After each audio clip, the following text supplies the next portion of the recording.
We have all had a burn before, whether it was from the stovetop, a hot iron, or even too much sun. But did you know that most burns can be treated at home?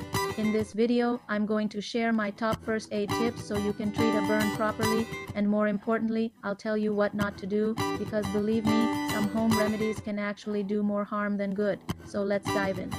First things first, what exactly is a burn? Well, burns are wounds caused by heat, electricity, chemicals, or even friction.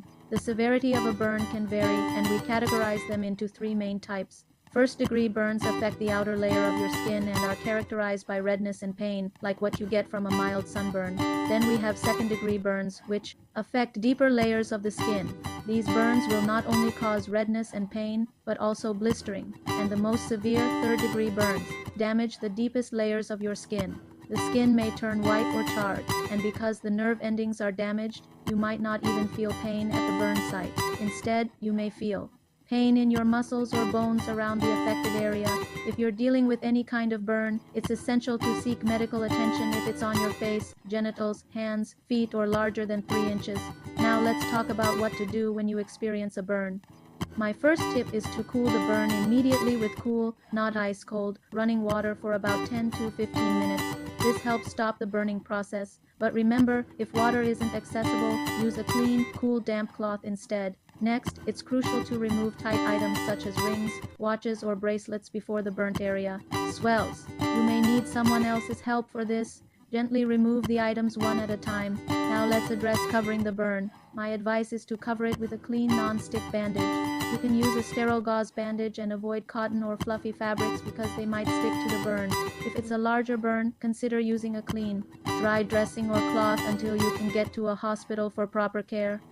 Another important step is to take a pain reliever. Over-the-counter medications such as ibuprofen or paracetamol can help reduce swelling and pain, but always follow the recommended dosage on the packaging or ask your pharmacist if you're not sure. Lastly, when treating a burn at home, always watch for signs of infection. If you notice increasing redness, pus, swelling, or pain after 1 to 2 days, or if the burn appears to be getting worse, visit a doctor right away.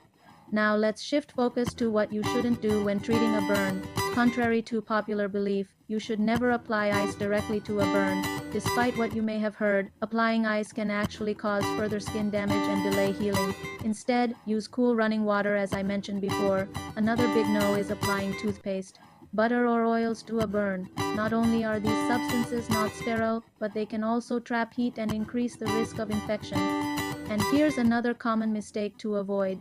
Never pop blisters. Blisters form to protect the surrounding skin from further damage and to prevent infection. Popping them could expose the raw skin underneath and introduce bacteria. This can lead to a secondary infection and delayed healing. Additionally, never cover a burn with fluffy materials or sticky bandages. These materials can cause more damage when removed, and they might leave behind fragments that are difficult to extract from the wound bed.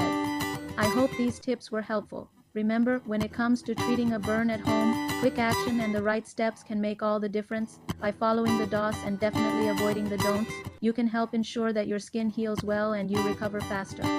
If you enjoyed this video, please give it a thumbs up and hit the subscribe button to stay updated with our weekly content. And if you have any questions or would like to share your own experiences, drop a comment below. Until next time, stay healthy, stay informed, and stay safe.